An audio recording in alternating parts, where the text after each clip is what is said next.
Dag iedereen, hartelijk welkom bij een nieuwe aflevering van Wel Afrika. Theatermaker Apollinaire Djouomou observeert het leven in Afrika en Europa. Zijn kijk op de wereld verwerkte hij in de voorstelling Dunia. En nu bereidt hij zich voor op de Nederlandse versie van die voorstelling. Je suis né au Cameroun et je vis à Bruxelles depuis 11 ans. Je suis auteur, conteur, comédien. C'était au début du monde, c'est-à-dire quand le monde venait de commencer.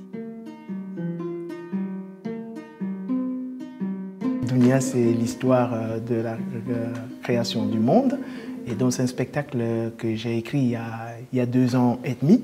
Et on a eu avec ce spectacle-là la mention approche juste et intelligente de l'interculturalité aux rencontres jeunes publics. Ah oui, c'était en 2007. Si un animal voulait manger des patates, il mangeait des patates à volonté. Tout était à volonté. Il y avait de la nourriture en abondance. Les animaux étaient heureux. Non. Dans le spectacle, précisément Dunia, je parle beaucoup de choses sur le monde. Et évidemment, je vais vérifier si ça va dans le bon sens. Tu vas vérifier en Afrique? En Afrique. Et ici aussi. Un homme qui voyage, c'est un homme qui est assez riche. Hein, donc, quand je rentre en Afrique, j'ai pas avec moi un sac, mais j'ai avec moi ma tête. Et pareil, quand je reviens ici, je ne prends pas des bagages avec, mais j'ai plein dans la tête. Et donc, c'est un peu faire circuler toutes ces choses-là. Als een dier dat wilde eten. Pataten. Patatjes. Wat had je gezegd? Patatjes, ja? Oké. Refrein.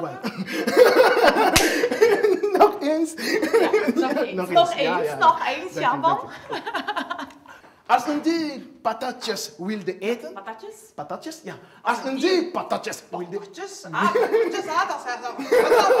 In de bronsteen. Patatjes, hè. Oh, on dit patatjes. Un jour, on discutait avec des copains et on a commencé à faire des blagues en néerlandais. Et j'ai essayé de dire, ben, je vais peut-être faire le spectacle en néerlandais. Un copain a dit, mais pourquoi pas? Et on est parti de là. Et voilà, j'ai commencé à travailler dans ce sens-là. Als een dier aardappelen wilde eten. Pataten. Et je me suis dit, la meilleure façon d'apprendre le néerlandais, parce que bon, de temps en temps, il fallait quand même montrer ses connaissances en néerlandais. Je me dis, mais la meilleure façon d'apprendre la langue, c'est peut-être traduire mes propres textes. Et donc, ben, voilà, j'étais très, très motivée en traduisant mes propres textes. Au début, il ne parlait pas un mot de néerlandais, quasiment. Donc, il a étudié les textes, ne comprenant pas très, très bien ce qu'il disait. Et puis, il a suivi un cours accéléré en néerlandais. Et donc, on a pas mal bossé. Et donc là, maintenant, il commence à vachement bien parler. C'est impressionnant. Zombo. Zombo de schepper had alleen de dieren gemaakt. En de dieren leefden samen vreedzaam in één keer het dorp.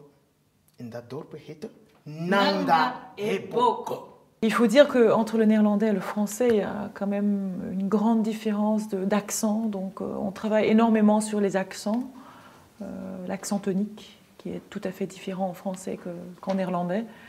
Et bon, ben, ça commence à vachement bien marcher. Hein. En er was eten in overvloed. Dus eten in overvloed. E en O. Tout le monde veut me voir parler néerlandais et jouer en néerlandais. Ben, ils seront servis.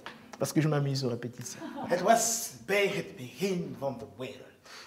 Het is te zeggen op het moment dat de wereld begon. Er waren toen nog geen mannen. Communiquer avec l'autre, c'est apprendre sa langue. Et moi, quand quelqu'un apprend le bamileke, qui est ma langue, mais moi je suis tout à fait content, même si la personne n'a pas le bon accent, je suis toujours content parce qu'apprendre ma langue, ça veut dire qu'on me respecte.